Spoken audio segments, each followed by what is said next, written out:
Maintenant, élection, moins de 5 minutes. Élection. Ah, tout le monde Salomon. Comment se passe bien? Bienvenue, mesdames et messieurs, dans Perfect Actu de ce lundi 18 septembre.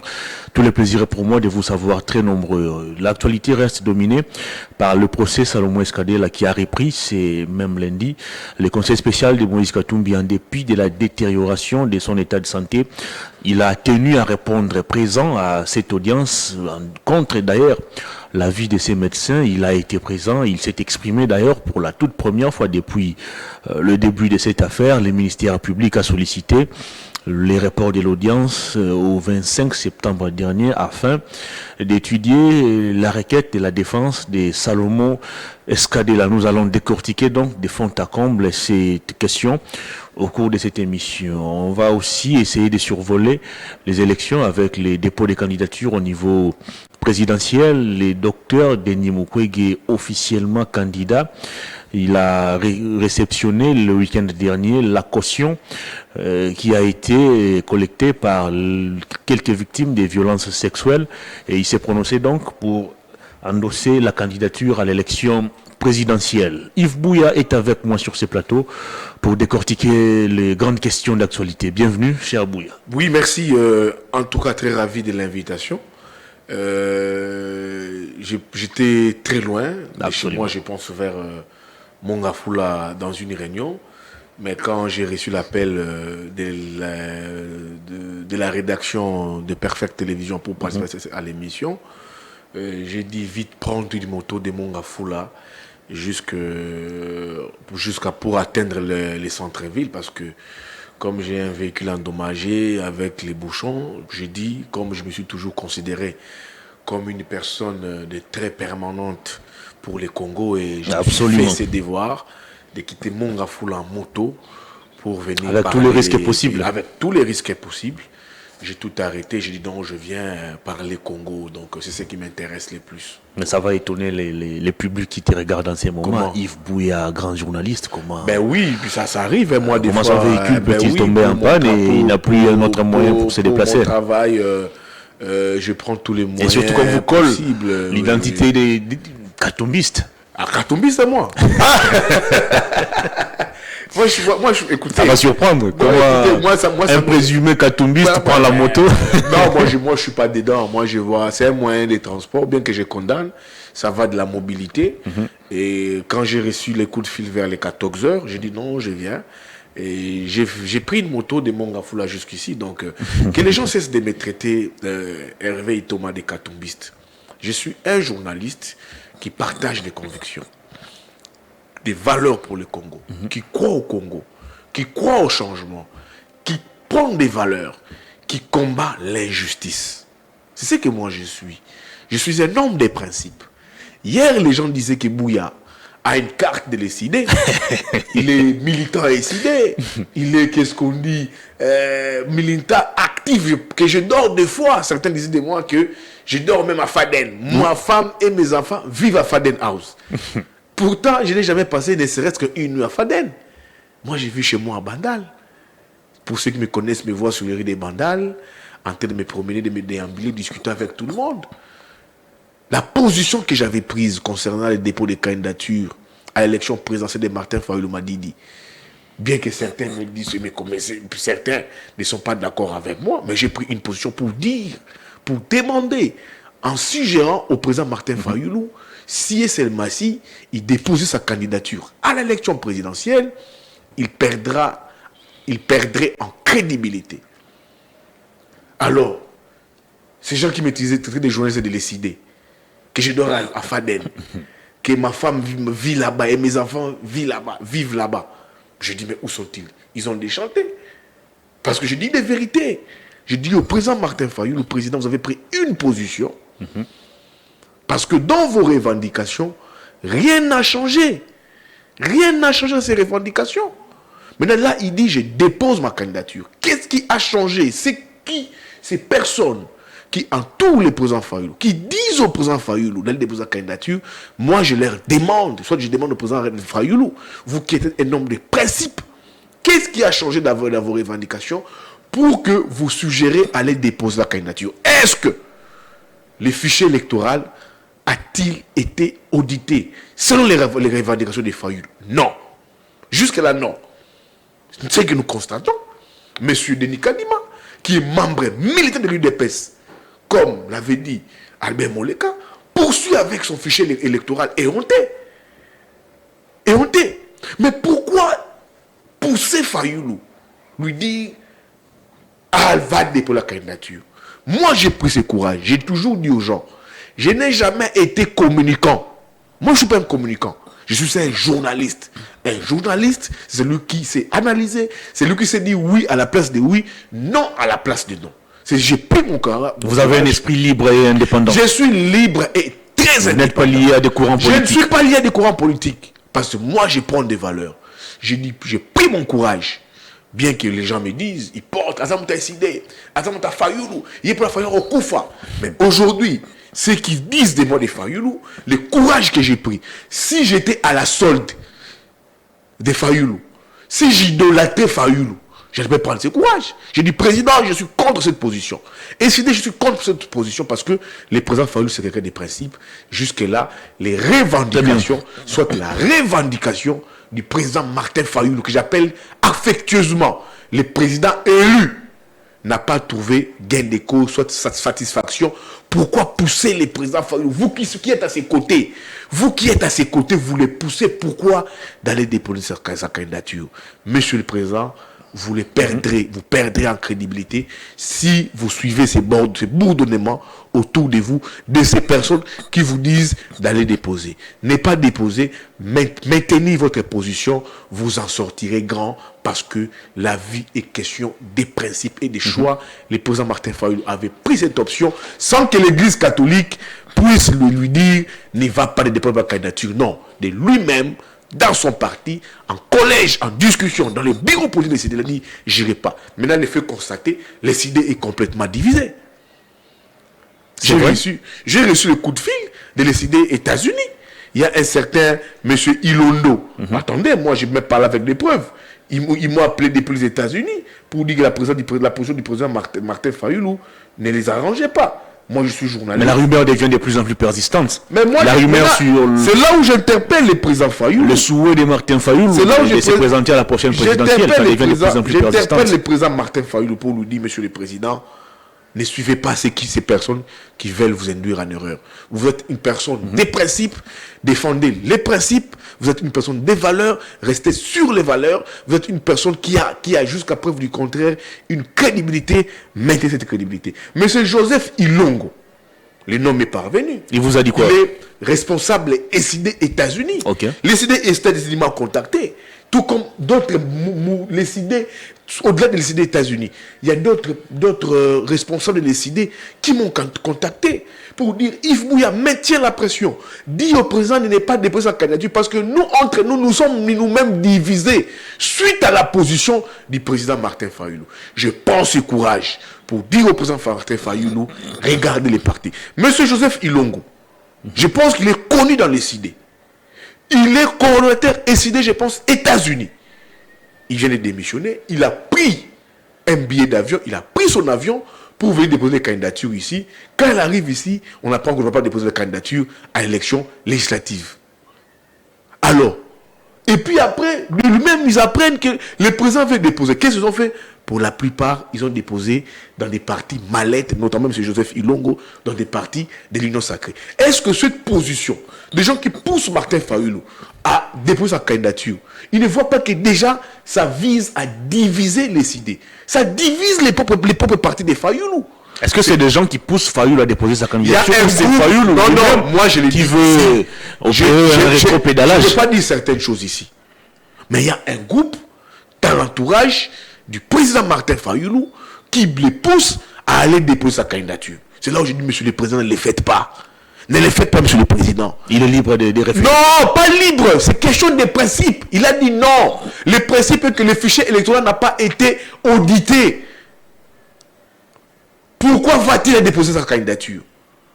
Et s'il dépose sa candidature, il n'a pas un appui, il n'a pas déposé les listes au niveau des provinciales et nationales.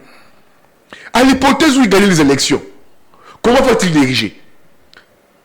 Oh, il va dissoudre l'Assemblée nationale. Mais pour dissoudre l'Assemblée nationale, il y a des préalables face à ça. Absolument. Il y a des préalables. On va encore entrer dans les mêmes schémas que nous avons toujours dénoncés. C'est de quoi? C'est vous dirigez, vous êtes à la tête de la présidence de la République, à la majorité suprême, mais vous avez l'obligation que ne veut pas une majorité, vous devez débaucher. Comme Tshisekedi l'a fait. C'est que Tshisekedi a fait. Nous avions tous décrié cela. Changer une majorité en pleine législature.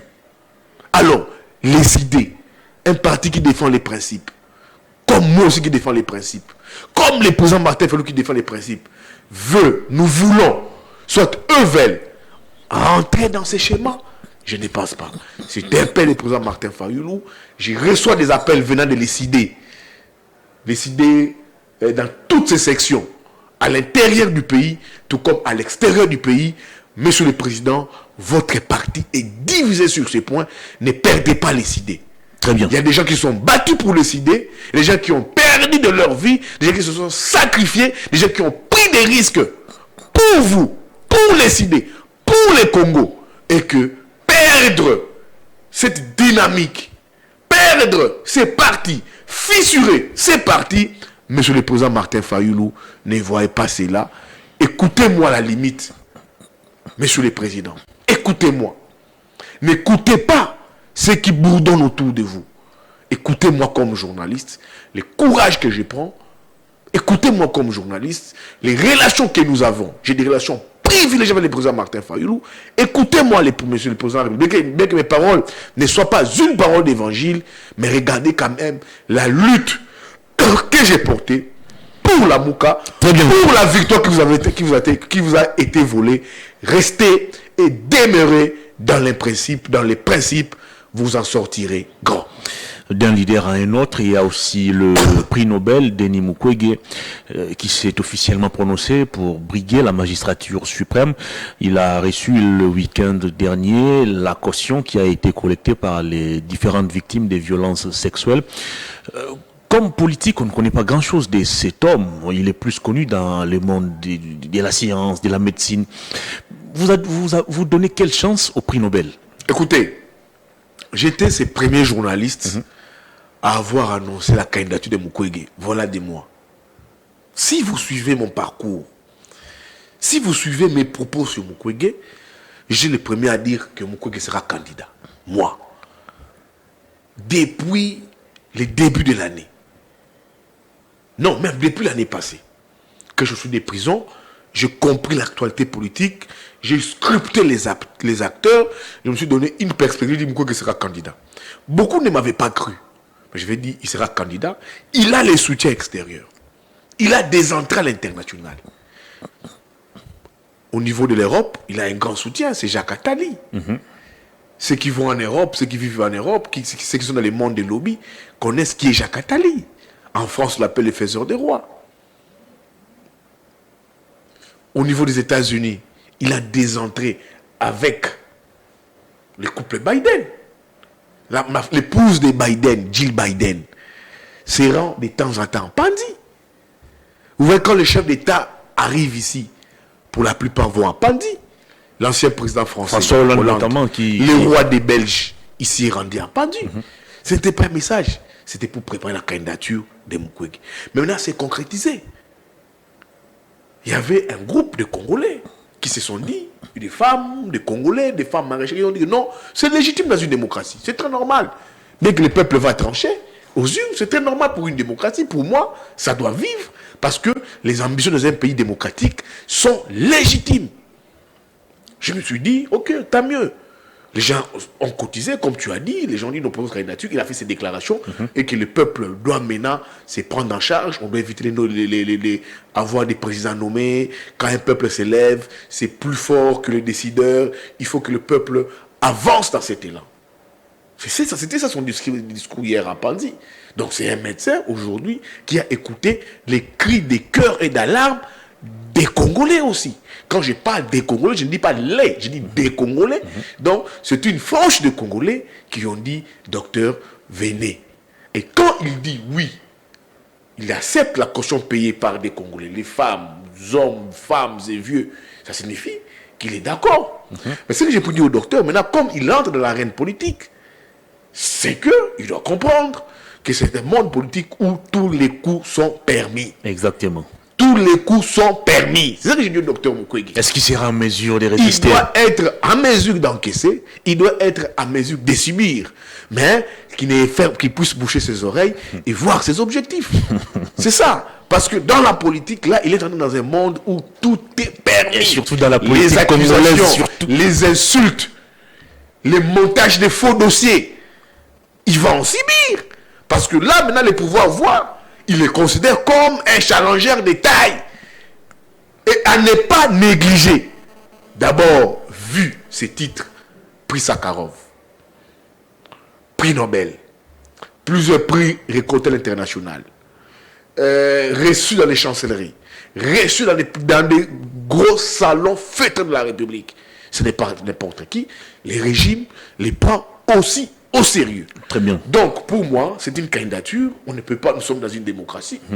Toute personne qui se dit être briguer la majesté suprême, on ne peut pas lui en vouloir. Lui en vouloir. Autant que Katumbi, autant que Sesanga, autant que Matata, autant que Mouzito. Donc, Constant Moutamba. Autant que Constant Moutamba. Rex Kazadi. Rex Kazadi, bien que c'est des Congolais, pour lesquels moi j'ai jamais eu confiance, j'ai jamais porté en moi. Je les ai considérés comme des personnes qui font de la blague, de la comédie. Comment ça? Ils font de la comédie. Écoutez, on ne peut pas Quelqu'un parler. qui prend ses $100,000 pour aller payer On ne peut pas parler des personnes sérieuses. Il est en train de blaguer. On ne peut pas parler des challengers sérieux pour les élections présidentielles. Et quand on cite Rex Kazadi et Constant Moutamba. Ça, c'est jouer du peuple, ça. C'est jouer du peuple. Constant Moutamba, la visite, regarde son projet de société. Je vais chasser Kagame. Mais on voit ces photos ici. Il doit faire arrêter Paul Kagame. Il doit faire arrêter Kagame. Mais on voit ces photos, il savait faire ça, Karina. Rex Kazadi, qui était combattant en Europe. Il est revenu sur Tshisekedi. Après, il va déposer des candidatures avec des pièces manquantes qui viennent compléter le lendemain. Comment on peut parler des challengers sérieux, nous citer des Constant Moutamba et des Rex Kazadi? Donc nous, tu vois, je suis là, dans mes degrés de responsabilité, à mon niveau de responsabilité, parler des candidatures. Il faut l'encourager. Sérieux? Non, c'est légitime. Mais quand il faut sculpter des candidatures, on ne peut pas citer Matata, on ne peut pas citer Katumbi, on ne peut pas citer Mukwege, on ne peut pas citer Sesanga. Et on cite, dans ces noms, Constant Moutamba. On cite Rex Kazadi. Mais écoutez, on ne peut pas écouter. Il y a un autre candidat, son nom est on ne peut pas à un certain niveau se moquer des Congolais, se moquer du peuple. Voilà, c'est le nom que je cherchais. Rajabo Tebano Soborabo. Toi, je connais. Donc, moi, je crains que Constant Moutamba, Rex Kazadi, Rajabo Tengasombela soit voté que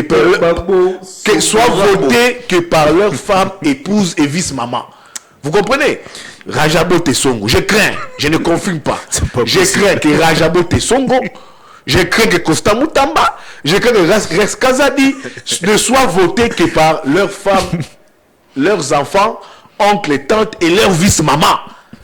Et ça serait tout. Très bien. Tu vois des Congolais aller aux urnes te voter Rex Kazadi. Tu vois des Congolais aller aux urnes te voter Constant Moutamba. Déjà, une personne s'appelle Crocodile. Crocodile. Il a été ici, il veut faire une révolution, il a été au Cuba, il a mené une bête révolution maquillée, Kabila l'a recruté, c'est pas un ennemi, on l'a bombardé administrateur à l'ONATRA. Et puis après, il nous parle d'une opposition républicaine. Au Congo, l'opposition républicaine n'existe jamais. Le Congo, on a toujours, depuis nos pères fondateurs, mené une opposition républicaine. Une opposition républicaine, je comprends sa position républicaine, parce que les gens qui siègent à la CENI là-bas, ils sont de sa plateforme politique d'IPRO. Les Manara à Touana, j'apprends. Il y a Manara encore un type là. Agé Matembo. Mais c'est des gens qui ont été chancés du PPRD, mais qui se retrouvent dans la nébuleuse d'IPRO, de Constant Moutamba. Et comment tu veux parler d'une opposition républicaine? Et leurs partis ont même aligné des candidats. Alors, c'est quelle opposition républicaine? C'est une opposition d'après plusieurs sources, qui fonctionnent avec les régimes. Mais ils font semblant, l'opposition républicaine. Il veut, les jeunes Constant Moutamba, veulent nous amener les jeunes de Kengo, l'opposition républicaine. Mais Kengo est avec Kabila. Kengo est avec Kabila. Alors qu'il était opposant. Alors qu'il était opposant. Plus de 10 ans au Sénat. Plus de 10 ans au Sénat, ils ont connu Kengo avec son opposition républicaine. Il est avec Kabila. Et c'est le petit jeu que Constant Moutamba veut renaître des cendres pour dire l'opposition des républicains. Très bien. Il se pavane avec une canne pour dire que je suis un candidat sérieux, je vais combattre, je vais faire état Kagame. Mais il y a eu des photos de lui avec Vincent Karega. Vous prenez pour qui? Des dupes, d'imbéciles. Vous prenez pour des Congolais? Des dupes, d'imbéciles. Vous voulez rouler qui? Des Congolais? Donc on cite des candidats sérieux dans ces pays, crédibles. On nous parle de Katumbi, on nous parle de Fayoulou, on nous parle de Sesanga, de Muzito, de Matata, on nous parlerait même de Kabound, on nous parle des gens crédibles. Et nous, moi, Bouya, à mon niveau de responsabilité, je dois aujourd'hui prêcher Constant Moutamba comme candidat. Mais en quoi Constant est moins crédible que tous ces candidats? Je vous ai dit ici, c'est une candidature pour des monnayages. Très bien. On va C'est parler. pas, d'après plusieurs sources, d'après plusieurs discussions, c'est une candidature de monnayage. Mais c'est pas une candidature crédible. C'est pas une candidature crédible. C'est pas crédible. Alors, comment on peut parler de candidatures sérieuses ici? On parle de Res Kazadi et de Constant Moutamba. Donc, le cas Mukwege, je pense que le régime doit prendre au sérieux. Très bien. Qu'est-ce que j'ai dit? Sa candidature. Je pense que si on va aux élections, ce challenge va se jouer autour de Mukwege et de Katumbi, qui sont deux candidats sérieux, parce que Fayoulou, s'il était... Parce qu'il y a un problème avec Fayoulou, on part d'un principe qui ne sera pas candidat. Jusque-là. Si les candidats sont entêtés, tant mieux. Tant mieux. Tant mieux. Mais pour moi, je veux qu'il puisse rester, je le considère qu'il n'est pas partant. Alors, comme il n'est pas partant, je pense que les élections vont se jouer du niveau de l'opposition. Très bien. Il y aura des calibres sur lesquels il faille compter. Je ne vous parle ici de Mama Mukwege, je vous parle de Katumbi, qui ont des entrées, qui ont des lobbies, des très forts lobbies, mais qui ont des très forts lobbies à l'international. Mais là, la difficulté avec Mukwege, c'est qu'il doit travailler l'interne. Mais j'ai vu, il avait lancé un parti politique, un regroupement politique qui s'appelle le SRN. Ça signifie qu'il a déjà des candidats sur l'ensemble du territoire, au niveau de la province, qui a été rejeté par la CENI et puis au niveau national et au niveau par la Cour provincial. constitutionnelle. Et puis ça a été rejeté par la CENI. Le fait qu'il n'ait pas atteint les seuils, mais en dernière minute, ça a été rétabli dans ses droits par la Cour constitutionnelle, qui a même instruit à la CENI de reconnaître la SRN de Mukwege comme regroupement politique qui doit compétir. Donc c'est aussi un message sur le plan politique. Parce que c'est interpellateur Hervé Utoma. La SRN de Mukwege, refusée par la CENI, le fait que ça n'a pas atteint les seuils. Ça va au niveau de la Cour constitutionnelle. La Cour constitutionnelle, qui est la dernière juridiction qui doit traiter des candidatures et de l'élection présidentielle et des députés nationaux en dernier recours, en dernier degré, rétablit. C'est un message fort. Rétablit le regroupement politique de Mukwege. C'est interpellateur, ça. Les gens ne voient pas ça. Qu'est-ce qui a fait et que les regroupements de Mukwege qui étaient rejetés par la Cour constitutionnelle, la CENI, puissent être rétablis au niveau de la Cour constitutionnelle? Beaucoup de sources parlent, sans pourtant les confirmer, qu'il y aurait eu, je dis au conditionnel, il semblerait, il paraîtrait, des pressions à l'international contre les régimes pour que la CRN de Mukwege puisse revenir à la course au niveau national. Ça, c'est interpellateur. Très bien. Ça signifie à un niveau. On va parler si on va aux élections nationales, tout comme on brigue, on va aux élections au niveau présidentiel, ça doit donner au régime. C'est un message interrogé pour le régime.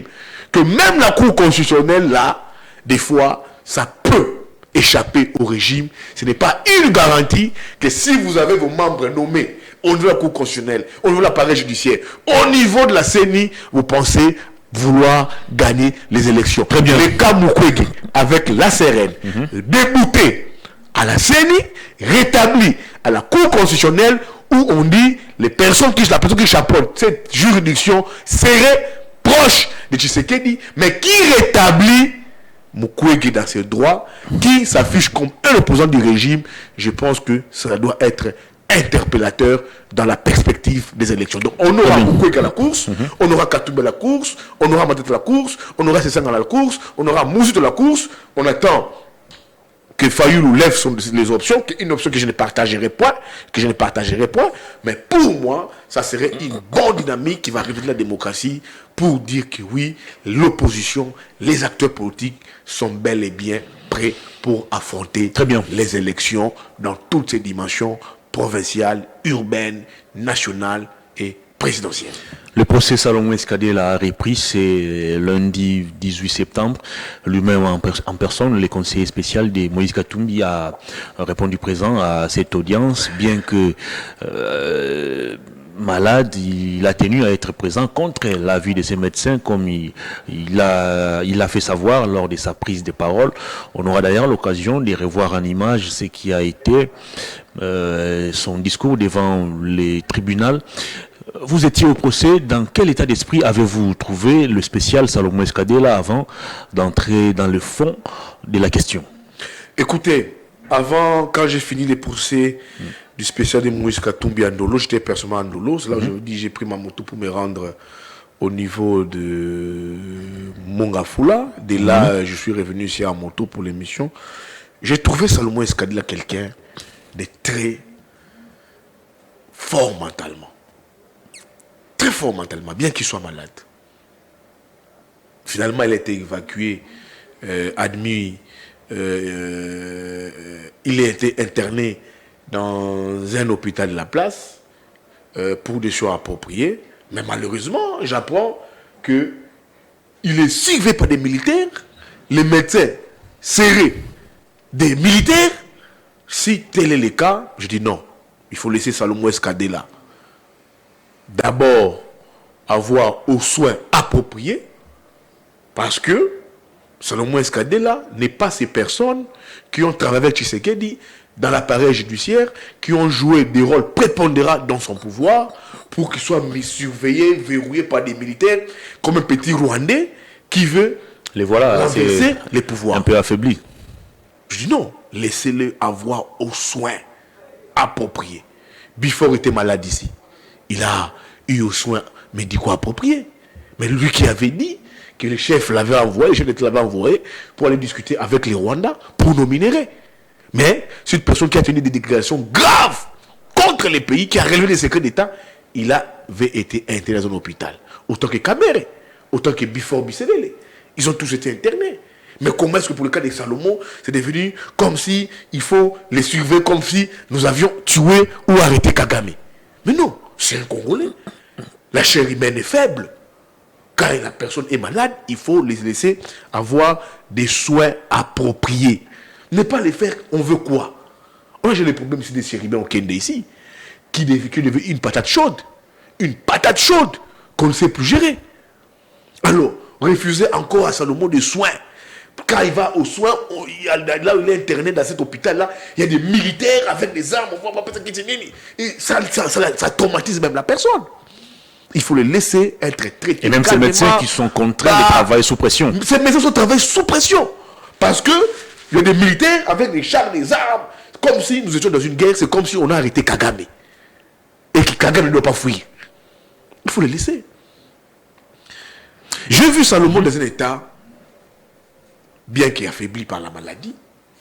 Il a dit dans ses propos ce que j'ai aimé.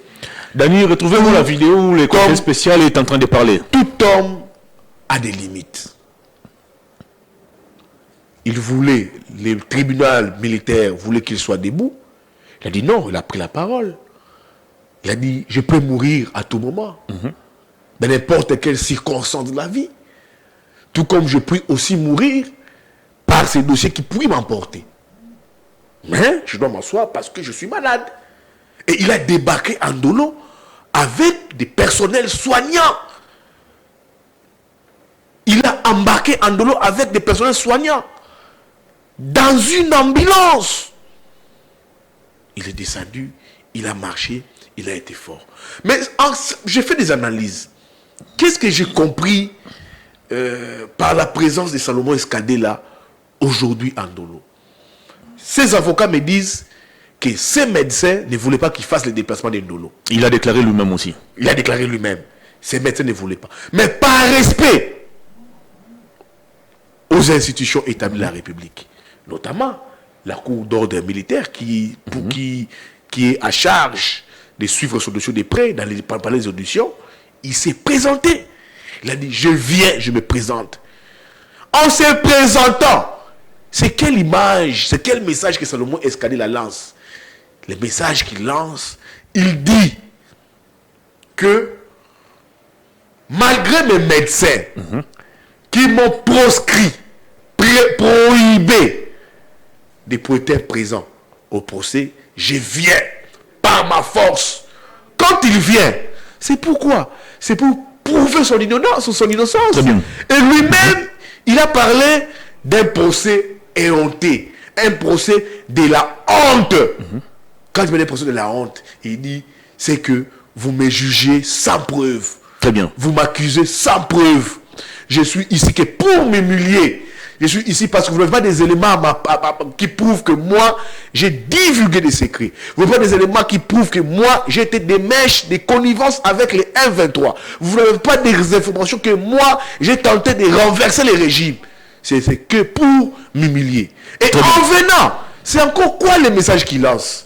Salomon Escadé a affronté les régimes. Il a affronté les régimes. C'est pour vous faire un message au régime. Je suis debout. Je resterai debout et je mourrai debout. Très bien. C'est ça le message que Salomon a lancé en se présentant par devant les tribunaux militaires et par devant le ministère public, devant caméra, devant ses avocats. Il a dit, je suis debout. Je me battrai debout, je me battrai jusqu'à la fin.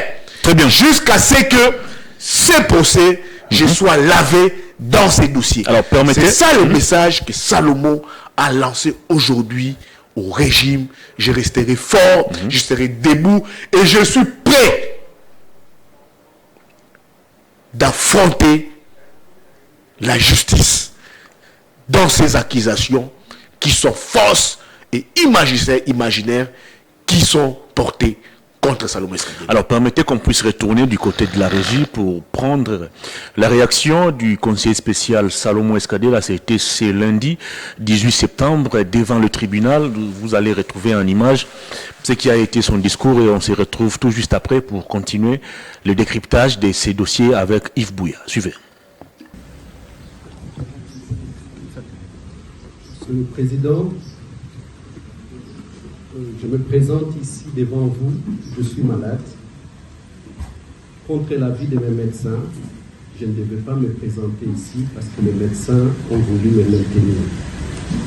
Malheureusement, autant la mort peut m'emporter par la maladie, autant cette situation que j'ai vue aujourd'hui, avec ces procès de la honte, peut m'emporter. Et donc, j'ai exigé d'être présent. Mais tout homme a des limites. Je ne saurais pas me mettre debout pendant toute la durée. Si vous pouvez me permettre que je puisse m'asseoir. Voilà. Merci. Très bien, nous sommes de retour sur ces plateaux. Vous venez de suivre le conseiller spécial Salomon Escadé là, qui s'est prononcé pour la première fois d'ailleurs depuis le début de cette affaire. C'était aujourd'hui, lundi 18 septembre. Devant les tribunaux, Salomon a affirmé qu'il n'avait pas peur d'affronter la justice et il ne s'est reproché absolument de rien, raison pour laquelle, contre l'avis de ses médecins, il a effectué ses déplacements de l'hôpital jusqu'à la prison militaire d'Ndolo où il a assisté à l'audience du début jusqu'à la fin, accompagné bien évidemment de ses médecins. Yves Bouya, j'y reviens à vous, on vient de suivre le conseiller spécial Salomon Escadé là. Dans ces dossiers, il y a encore des révélations. Nous avons tous vu un document qui a été brandi par la défense de Salomon où on pointe du doigt accusateur un des proches de l'actuel président de la République, l'ambassadeur itinérant, son ambassadeur itinérant, M. Dani Banza, comme étant l'une des personnes qui sont à la base du malheur qui arrive aujourd'hui à Salomon. Qu'est-ce qui s'est-il passé exactement? Je vous ai toujours dit Hervé Thomas que le procès Salomon Escadela est un procès politique. Et il faut maintenant faire du juridisme pour maquiller l'affaire. Pour maquiller l'affaire et tenter, pas tenter, motiver son arrestation au niveau des Ndolo. Maintenant, les faits me donnent raison. J'ai toujours dit ça. Un homme libre, que c'est un dossier hautement politisé et politique. J'ai été à Ndolo aujourd'hui dans ces procès. D'abord, j'ai suivi le ministère public en train de tâtonner dans ses dires, dans ses propos. Comme lors de la première audience. Comme lors de la première audience. Et c'est le même ministère public qui a sollicité pour la deuxième fois un report à la huitaine. Donc jusqu'au 25 septembre, lundi je pense. Le ministère public qui a sollicité le report, pas les avocats du prévenu, mais c'est le ministère public. Mais regardez les ministères publics en difficulté, mis en difficulté par les avocats du prévenu, Salomon Escadela, via leur mémo unique. Les ministères publics, au lieu d'avancer des arguments, d'éléments, pour charger Salomon Escadela, pourtant c'est lui qui a fixé les procès. Et c'est lui qui poursuit à charge Salomon Escadela, commence à rigoler dans plein procès. Il rigole. Il manque d'arguments. C'est comme si nous étions dans une salle de classe où les professeurs ricanaient avec ses élèves pendant la récréation. Je suis le ministère public en train de dire, ah, monsieur le président, moi je pense qu'il ne me rencontre pas, il n'a pas dit ceci. Moi je pense que les moments il dit, tantôt il dit, maître Lady. J'ai reconnu un avocat, maître Gérard Lady, que je connais, qui a plusieurs fois été avocat de Mike Moukebaï. Maître Lady, vous voyez, hein, il me rencontre tant, avec beaucoup de légèreté. Hein? Quand moi je l'ai connu, hein, il était blanc comme c'est blanc, parce qu'il y avait un reporter blanc, ouais. Je pense de TV5 qui était là. Alors il faisait allusion à la teinture de Maître Lady qui était blanc, comme c'est blanc là, et qui l'a noirci par après. C'est quoi les rapports? C'est quoi les rapports avec le procès Salomon Escadela? Il dit, quand j'ai connu Maître Gérard Lady, qui parce que Maître Gérard Lady a pris la parole pour dire, si vous donnez la parole au ministère public, nous allons parler. Parce que les collectifs de maîtres de Salomon avaient mis les ministères publics en difficulté. Et puis il dit, Maître Gérard Lady que j'ai connu, il était mince, il était tout noir, maintenant là, il est devenu, il a pris des poids, des joues. Même les parquets lui dit, les tribunaux militaires lui dit, monsieur le ministère public, revenez à l'affaire, revenez au dossier. Donc, j'ai compris qu'il y avait un ministère public qui est en difficulté. En difficulté. Au-delà même des 8 jours qu'il avait exigé, le tribunal lui a dit, non, renvoyez en 2 semaines, vu l'état de santé du prévenu. Non. Moi, c'est la huitaine. Le temps que j'entre en possession du mémo unique versé par devant le tribunal militaire, par la partie Salomon, soit par la partie du prévenu. Mais ce qui m'a écœuré dans ces procès, c'est quand je lis les documents, j'ai lu ces mémos uniques des avocats de Salomon et Escadela. C'est grave. Ça exalte, ça affiche la politisation de cette affaire qui n'a rien à voir de ce dont on reproche Salomon Escadela, si que c'est dans des motivations de l'humilier. Alors, parce que il joue un rôle prépondérant dans l'entourage de Katumbi et qu'il faut à tout prix attendre Katumbi. Moi, je pense que c'est un complot. J'estime que c'est un complot en lisant les mémos des avocats par un pan. Vous savez vous imaginer. Je vous parle de la politisation de ces dossiers, de ces procès, et les mémos le justifient des avocats de Salomon. En date du 6 juin, ça se répète dans les mémos des avocats de Moïse Katumbi. De Salomon. De Salomon. À 19h. 2 minutes. 2 minutes. L'OPJ de l'ex-DEMIAP, aujourd'hui, l'état-major, transformé en état-major des renseignements militaires, avait entendu les nommé Patrick Nyundo Wabaluba, agent de l'ANR, sur ses contacts avec Salomo Kalonda Ididela. Ça, c'est dans les moments des avocats de Salomo Escadela. Ce dernier révèle qu'il était chargé depuis 2018 par l'ambassadeur itinérant du chef de l'État, M. Dani Banza Maloba, de filer Salomo Idi Kalonda, de lui tendre des pièges par des messages insidieux. Tu comprends? Ça dit tout. Donc, dans le mémo unique des avocats de Salomon Escadela, on révèle l'implication. On révèle l'implication de Dani Banza Maloba, qui est ambassadeur itinérant du chef de l'État. Est-ce que par le passé, Dani Banza a-t-il eu des problèmes avec Salomon Escadela? J'en viens, mon cher ami.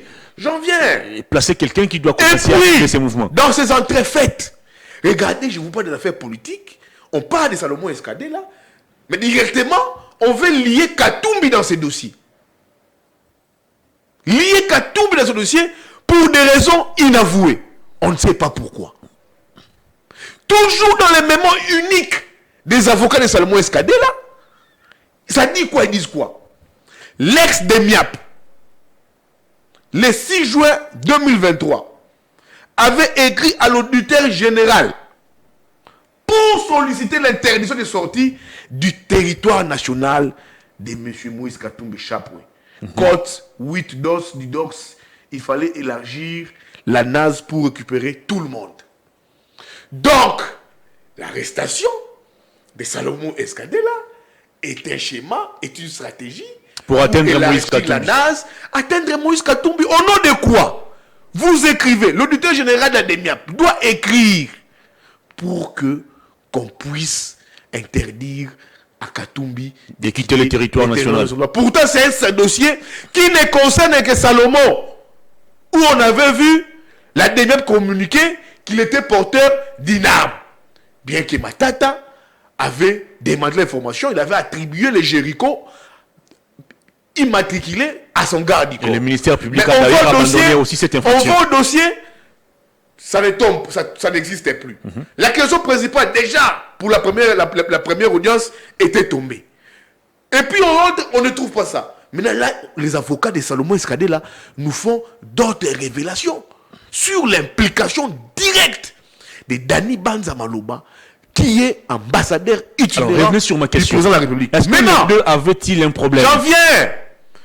De ces faits, si nous sommes sérieux dans ces pays, et qu'un agent de l'ANR dit dans un PV qu'il a été recruté par l'ambassadeur itinérant du président de la République pour piéger Salomon Escadela, mais à la limite, on doit chercher aussi Monsieur Dani Banza doit être interpellé. Et même cet agent de l'ANR. Oui, parce qu'il y a un PV que les avocats ont brandi devant la cour militaire.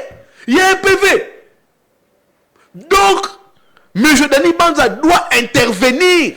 Comme on accuse Salomon Escadela de tenter de vouloir renverser les pouvoirs, d'être des mèches avec les... De toutes ces accusations, des PV de l'audition de cet agent de l'ANR, M. Dani Banza Maloba, à la limite, doit comparaître comme suspect.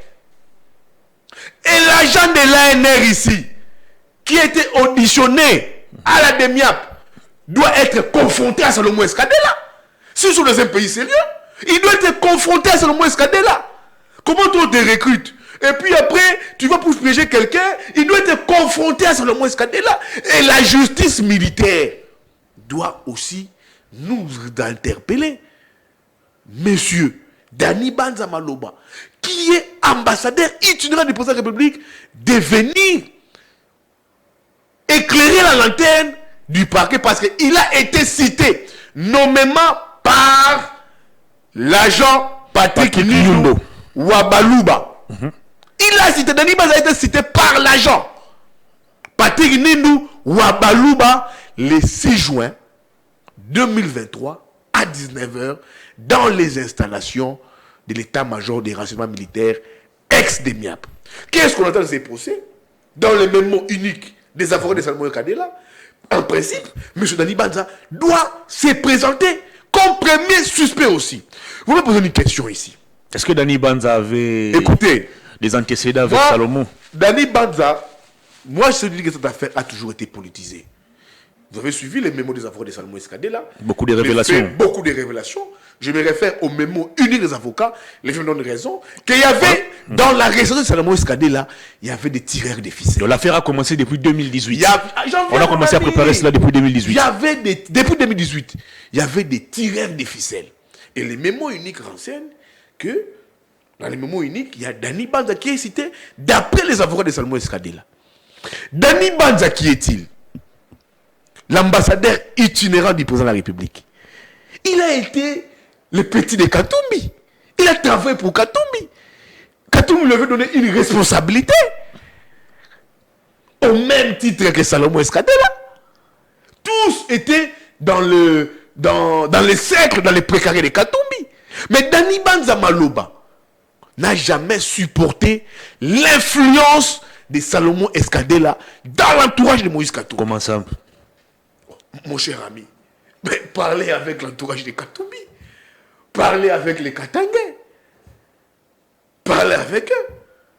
Dani Banza et Salomon Kadela étaient petits à Katumbi. À qui Katumbi avait confié des tâches. Mais comment Salomon était spécial, il a toujours été spécial. Et Dani Banza a joué son rôle. Autant qu'on trouve d'autres collaborateurs, les Don Pierrot, on trouve les Coco, on trouve beaucoup de tontons Patrick qui sont nombreux, les Olivier Kamitatou, ils sont nombreux de les Katumbi. Mais Dani Banza, n'ayant jamais supporté l'influence de Salomon Kadela dans l'entourage de Moïse Katumbi. Mais pourquoi ne pouvait-il pas supporter cela? Non, mais écoutez, Salomon Kadela n'est pas n'importe qui dans l'entourage de Moïse Katumbi. C'est le confiant de tous les confiants. Mais tout comme aussi Dani Banza, ce n'était pas n'importe qui. Oui, maintenant, Salomon avait une influence dominante. Il était imposant. Le tout-puissant conseiller. Les plus écoutés, on va dire. Les plus écoutés. Les plus stratèges. Et les plus consultés aussi. Les plus consultés. Et il a, jusqu'à preuve du contraire, une forte confiance du président Moïse Katumbi. Et les Tshisekedi le savent. L'UDPS le sait. L'Union sacrée le sait. Parce que dans le passé, ils savent ce qu'ils ont fait avec lui. Et ça a été quoi? Les rôles majeurs de Salomon Kadela. Ils connaissent son rôle. Pas en mal, mais en bien dans l'entourage de Katumbi. Dani Banza Maloba, n'ayant jamais supporté cela, Dani Banza avait quitté Katumbi pour ça. Et vous vous souviendrez, en quittant Katumbi, il est allé directement soutenir le président de la République, alors opposant. Il a dit non, Jésus soutient la candidature du président de la République, et par la magie des choses, et par la nature, le président de la République est devenu, Tshisekedi est devenu président de la République. Est-ce que c'est à se demander? C'est maintenant une vengeance que, sans pourtant le confirmer, j'analyse, c'est maintenant une vengeance que Dani Banza veut infliger à Salomon Kadela pour l'humilier. D'ailleurs, rappelez-vous d'une interview de Dani Banza relayée, passée à 7 sur 7, où Dani Banza disait même que Salomon Kadela influait même les vestimentaires de Katumbi. Donc si Katumbi vous porte une chemise de couleur blanche avec un costume, Salomon pouvait dire non, président, mettez une couleur ici n'a pas, ne marie pas avec votre chaussure, vous pouvez aller changer. Et Dani Banza dit même pas Madame Karine Katumbi, mais Salomon Kadela. Donc vous comprenez une personne, d'après Dani Banza, qui avait une imposition même dans les vestimentaires du président Moïse Katumbi. Et c'est pas Bouya qui l'a dit, c'est Dani Banza qui l'a dit dans une interview relayée à 7 sur 7, je pense réalisée par Israël Moutala, quand il a quitté Katumbi. Donc, s'il faut faire les parallèles, il faut comprendre que quand on cite Dani Banza par les avocats de Katumbi, d'être directement impliqué dans l'arrestation de Salomon Escadela, il faut comprendre que ces dossiers n'est pas, comme on dit, fondé sur des bases juridiques, soit sur des accusations solides. C'est qu'un mécanisme, un moyen pour humilier Salomon Escadela en l'accusant qu'il aurait tenté de renverser le régime. De renverser les régimes. Il a divulgué les secrets, divulgation des secrets. Puis c'est dit, divulgation des secrets en temps de guerre. Oh!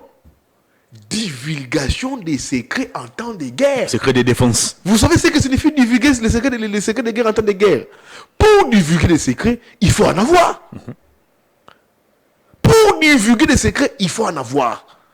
Et Salomon, comment peut-il avoir des secrets qu'il va divulguer? Pourtant, il n'a jamais joué un rôle dans l'appareil sécuritaire. Il n'a jamais joué un rôle dans l'entourage du président de la République. Si c'était Fortuné Bissé, je vais comprendre. Si c'était Jean-Claude Boukassa, je vais comprendre. Si c'était François Béat, j'allais comprendre.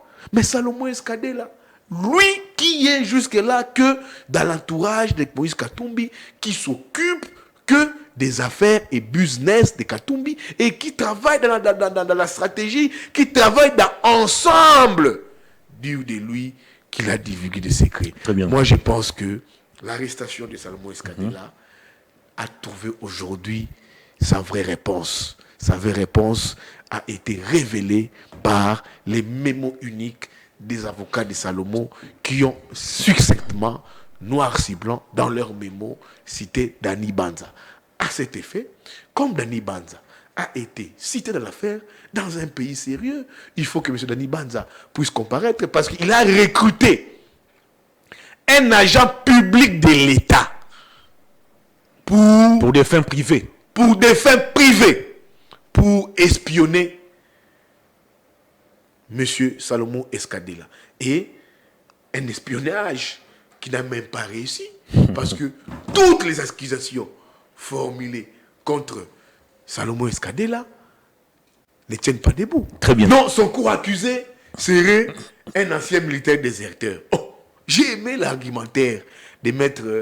que j'appelle l'acquittateur, pas Hervé Diaké, c'est maître Laurent Niemba, qui a dit oui, son co-accusé serait son oncle, mais qui a fait désertion, qui est dans l'armée, qui a servi pendant 30 ans dans l'armée. Donc vous voyez une personne qui a servi dans l'armée pendant 30 ans, sous Kabila père, sous Kabila fils, sous Mobutu, déserté dans l'armée pour monter un coup d'État avec Salomon Escadela. C'est là où ici, je pose l'argumentaire de maître Laurent Niemba, acquittateur, qui a comme pour modèle Dipo Moretti, qui dit, mais dans nos familles, on ne peut plus avoir des membres des familles militaires, des membres des familles policiers, des membres des familles garde du corps, des membres des familles qui travaillent à Paris, parce que quand dans cette famille-là surgira un problème, on venait arrêter n'importe qui, on venait arrêter n'importe qui, n'importe comment, et on mettait tout le monde en prison. Cet argumentaire, j'ai aimé ça de maître Laurent Niemba, tout comme de maître Hervé Diaké, tout comme de maître Gérard l'a dit. Donc, pour moi, ce procès a été révélateur. Très bien. Des propos des avocats, de la partie des prévenus, du prévenu de M. Salomon Escadela, par devant la cour militaire, en disant que voilà le mémo unique est là. Le nom de M. Dani Banza a été cité. Ce n'est pas Bouya qui a inventé. Les gens sont venus dire, oh, il faut Bouya là, l'homme de tous les tâches techniques, les vagues. Ce n'est pas Bouya qui a inventé. Faux bruit, ici, il n'y a pas de faux bruit. Il n'y a pas de faux bruit. Ce sont les avocats de Salomon Escadela. Et il y a eu des auditions. Ils sont en train d'empoisonner ces PV-là.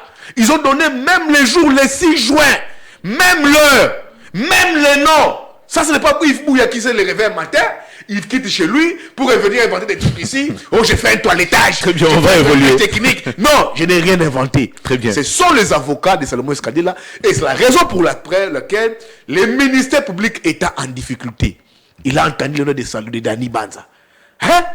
Ambassadeur itinérant. Les ministères publics, ils ont entendu. Non. J'ai sollicité un report. Toujours les ministères publics. Mon cher ami, moi j'estime qu'il est en difficulté. Tu sais, nous qui partons des fois, nous qui sommes des fois interpellés par la justice dans des procès, tu es à Makala. Mais c'est toujours les ministères publics. C'est toujours la partie du prévenu par ses avocats qui sollicitent les reports d'une audience. Mais quand ça vient du ministère public, et ça c'est la deuxième fois, ça signifie que le ministère public lui-même est en difficulté. Évoluons. Le montage a été mal cousu sur fil blanc. Maintenant, ils ne savent pas comment démontrer, ils ne savent pas comment justifier l'arrestation de Salomon Escadé-là. C'est devenu des coq à l'âne. Maître Gérard l'a dit, au commis Pembe. Maître Gérard l'a dit, comment les ministères publics peuvent dire des choses comme ça? Maître Gérard, vous savez, avant de shooter, pour shooter, les kabylistes, quand ils montaient un truc sur toi, ils savaient maquiller l'affaire. Les kabylistes, ils savaient maquiller l'affaire. Exactement. Ils y mettaient de l'intelligence. Ils y mettaient de l'intelligence. La stratégie. Ils y mettaient la stratégie. Et ils savaient opérer. Mais les modus opérandis que j'ai vu dans les procès Salomon Escadé, je me suis dit, bon, c'est quoi ça? De l'amateurisme. C'est de l'amateurisme à outrance, excuse-moi pour les termes. Les cabinets qui ont fait un procès avec eux, quand ils montaient des choses sur toi, regarde les dossiers Diomi. Viol. C'était des dossiers montés, fignolés. Franck Diongo. Et quand vous allez en justice, pour déceler les failles, c'était tout un problème. Ça posait problème. Mais là, moi qui ne suis même pas juriste, qui ne suis même pas avocat, j'ai jamais porté de touche. Mais quand j'ai vu dans un procès comme ça, j'ai dit, qui a monté ces dossiers? Qui a monté ces dossiers? Et je vous disais, c'était un dossier politique. Mais voilà, aujourd'hui, Très bien. Les avocats ont révélé, noir sur blanc, que Danny Banza est directement lié à l'arrestation de Salomon Escadé-là. Je ne sais pas pour quelle fin. Danny Banza, s'il est cité, peut-il le faire? Je ne sais pas. C'est une vengeance. Comme ils ont été tous dans l'entourage de Katumbi, il veut faire mal à l'ami, à l'autre. Je ne sais pas. Mais le fait qu'il soit cité, je pense qu'il doit répondre, il doit être appelé comme on l'a dit, suspect. Ici, je lance un message au président de la République. Attendez, vous allez faire ça à la fin. Permettez-moi d'abord de vous poser cette question. En rapport avec le procès, l'affaire est renvoyée au 25 septembre. À la huitaine. Oui. Autre fait, la défense de Salomon demande plutôt à la Cour de se déclarer incompétente. Salomon est un civil, il ne peut pas être jugé par une cour militaire. Voyez-vous la cour militaire s'exécuter? Écoutez, les avocats, la partie du prévenu a sollicité par devant la cour militaire que Salomon est civil, il ne devait pas être jugé par une juridiction militaire parce que déjà, les faits lui reprochés ne corroborent pas. La première accusation, vous le connaissez, qu'il était détenteur d'une arme à feu. Et des munitions de guerre. Mais les faits pour lesquels l'accusation principale, la greffe principale, citée au niveau de la DEMIAP, quand on va au procès, tombe caduque, c'est d'autres greffes qu'on nous relève, qu'on nous soulève. Les avocats de Salomon Escadé là ont demandé à la cour de se déporter. De se déporter parce que la cour n'a pas compétence de juger un civil et pour que l'affaire soit fixée soit dans une juridiction civile.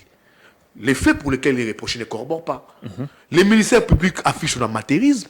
C'est le ministère public qui est à la base de ces rapports. Les avocats de Salomon voulaient que l'affaire puisse être plaidée au fond. Mais le ministère public a affiché un tâtonnement avéré, crié, patent. Avéré et criant et patent. Il a encore sollicité un deuxième rapport en parlant de Maître Gérard Ledi. Maître Gérard Ledi, au commis Pembe, aux Agi Moukié, au Managa Makambu. Moi, j'étais capitaine. On va terminer l'émission. Écoutez le ministère public, j'étais d'abord capitaine, maintenant je suis major. Maître Gérard l'a dit. On se connaît bien.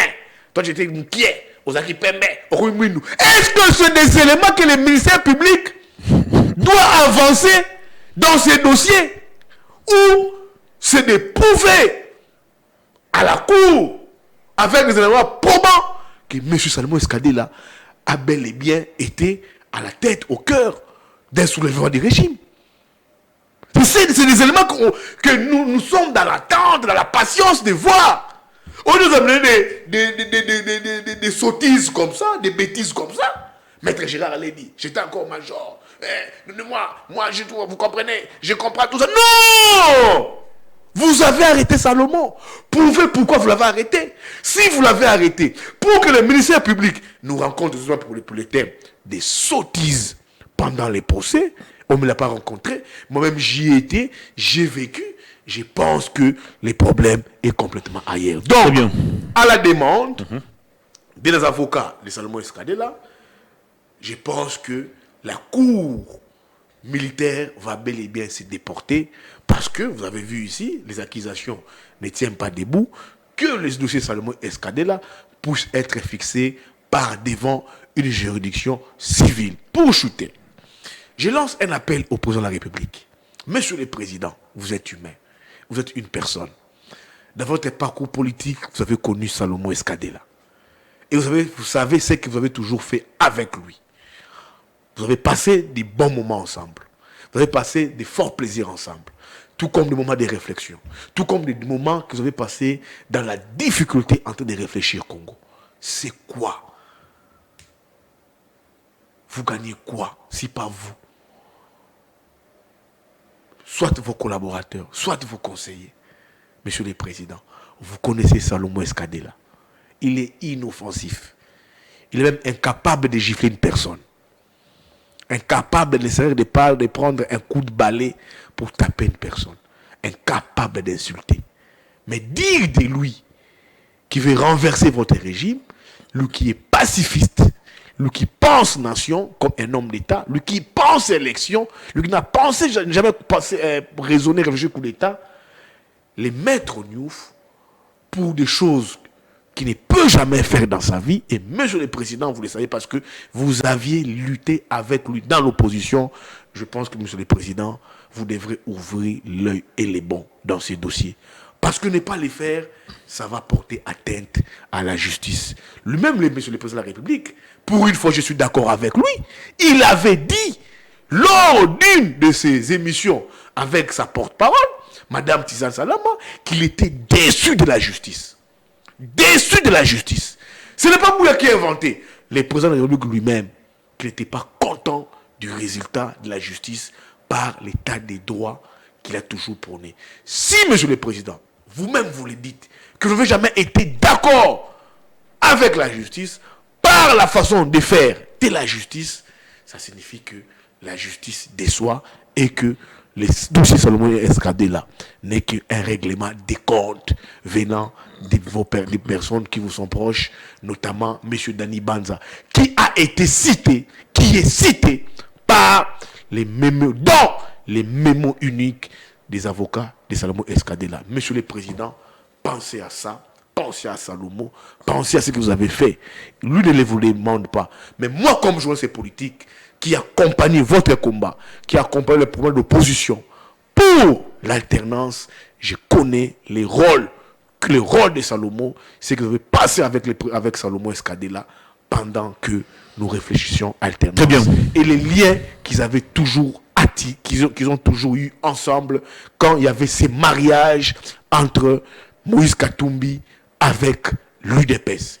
Je demande au président de la République, je les suggère de voir ça, de comprendre ça, qu'il ne soit pas poussé, embrouillé dans des bourdonnements par des personnes qui l'entourent pour dire qu'il faut aujourd'hui arrêter un tel, mettre Salomon Onyouf, arrêter Katumbi, parce que tous ces faits concourent à une très mauvaise image de la République et dans cette perspective électorale. On a terminé cette émission en 30 secondes. Un mot pour Stani Boujakera, qui est transféré depuis la semaine dernière à la prison centrale de Makala. Un mot pour Stani Boujakera. Les Rajek annoncent un sit-in c'est mercredi, je pense, c'est mercredi, devant les ministères, devant les ministères de la Justice. Ces communiqués a été lu par son porte-parole, M. Edmond Uziba.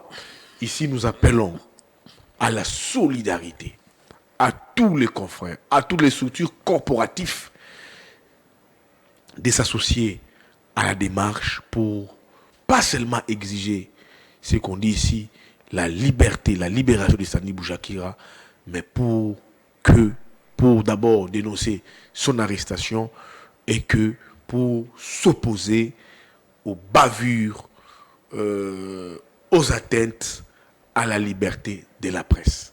Très bien. Vous avez lu sur la loi Mouyaya, en son article 95, qui donne aux journalistes l'accès à l'information, à toutes les sources. Nous donne aujourd'hui ces pouvoirs de faire notre travail en toute liberté. Maintenant, si cette loi dite Mouyaya, adoptée au Parlement, je pense promulguée par le président de la République, ne nous aide pas et en déphasage avec la pratique du métier, je pense que cette loi est complètement obsolète. Pour Sani Boujakira, pas seulement pour lui, pour d'autres confrères qui travaillent, qui sont muselés dans les provinces, des cas ont été évoqués. Je pense que nous allons mener ce combat pour la liberté de la presse. Vous savez, ici, nous étions aux États. Mais moi, je suis... Le DG Peter m'a écrit. Il m'a donné 5 minutes. Le DG Peter m'a donné 5 minutes. En tant que PCA, je vous donne 5 minutes. Vous savez, Hervé et Thomas, nous étions allés... Le DG Peter venait m'écrire ici, qui me donne 5 minutes parce que la matière est réellement abondante. Et comme PCA, il me dit, tu peux en avoir. Donc, nous étions aux États généraux de la presse. Nous sommes battus pour la dépénalisation des délits de presse. On n'a pas obtenu ça. On nous a donné une loi, mais une loi aujourd'hui qui est inexistante, qui n'est pas d'applicabilité, que je traite, que je qualifie comme une loi obsolète. Et pour ce faire, nous, les RAGEC, on estime qu'à notre niveau, la liberté de presse est non négociable. C'est un combat. Nous allons mener son combat jusqu'à ce que nous allons obtenir ça. Même pas pour nous, mais c'est un combat inscrit dans les futurs. C'est un combat générationnel. Si nous, Bouya, si moi, Bouya, si Peter, si Izouba, nous n'obtenons pas cela, on va le faire pour les générations futures parce que c'est non négociable. Dans une démocratie, si les valeurs républicaines, démocratiques sont piétinées, notamment la liberté de la presse, on ne peut pas se dire que nous sommes dans une démocratie. Et nous allons mener des actions pour nous lancer un message à l'international, pour lancer un message à ceux qui nous dirigent, pour lancer un message au président de la République, au corps consul de la République, que nous ne sommes pas d'accord par cette façon de procéder dans une démocratie qu'il y ait des brimades sur des journalistes arrêtés, des journalistes qui sont tout le temps morts, des journalistes qui sont tout le temps interpellés, des journalistes déjà qui travaillent dans la difficulté. Et ça, on dit non, on ne va pas négocier, on ne va pas mener des actions et nous allons commencer par un sit-in le mercredi, ce mercredi à 9h devant les ministères de la Justice où sera remis un membo décriant, dénonçant les mesures prises, soit dénonçant la manière dont la liberté de presse est aujourd'hui fait face à des brimades et tortures. Et ça, on ne va pas l'accepter. C'est un combat que nous allons mener. Après les sit-ins, nous allons annoncer d'autres démarches. Cette démarche, ce n'est pas seulement pour Sani Boujakira, c'est pour d'autres confrères qu'on a cités au niveau de l'Est, notamment notre confrère Gauthier Sey. Nous sommes de cœur avec lui. Les RAGEC suivent de près son dossier. Et je pense qu'au moment opportun, nous allons lever les mesures. Donc les RAGEC vont mener ces combats pour la liberté des presses, pour que laisse les journalistes travailler en toute liberté. Et dans ces dossiers, pour chuter, vous savez, vous avez épuisé vos 5 minutes de temps additionnels. Une caricature autour de Moïse Katumbi. Les journalistes qui ont été à la rencontre du ministre Patrick Mouyaya. Le ministre Patrick Mouyaya leur avait cité les noms des proches de Moïse Katumbi, M. Olivier Kamitatou, qui serait au cœur d'un réseau qui formatent des faux documents contre Comment la ça? République.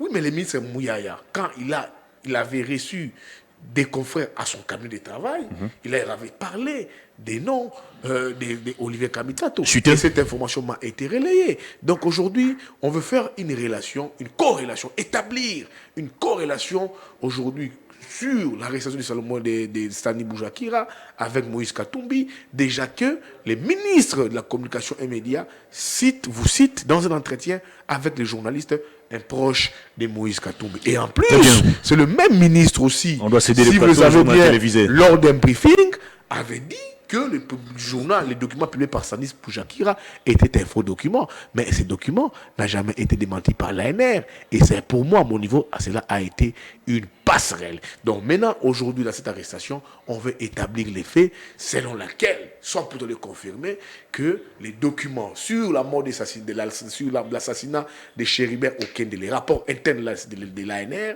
qui a fuité, que ces rapports seraient fuités par les réseaux Katumbi et que cela aurait transité par Stani Boujakera, que Boujakera aurait donné à Jeune Afrique pour publication. Et c'est le schéma qui est dessiné, malheureusement. Mais sur le PCA de Perfect Télévision, dans Jeune Afrique, on a largement abordé, nous sommes obligés la signature de Stani Boujakera. Et même quand les magistrats instructeurs disent non, vous avez formaté des faux dossiers, Stani a dit au magistrat instructeur de son dossier, vous voyez quel risque que moi je prends d'abord d'imiter la signature du directeur du département intérêt de l'ANR sur la scène de Chéribert Okende. On a terminé l'émission. Vous comprenez quel risque que je prends, moi, Stani Boujakira, d'inventer un cachet sec de l'ANR.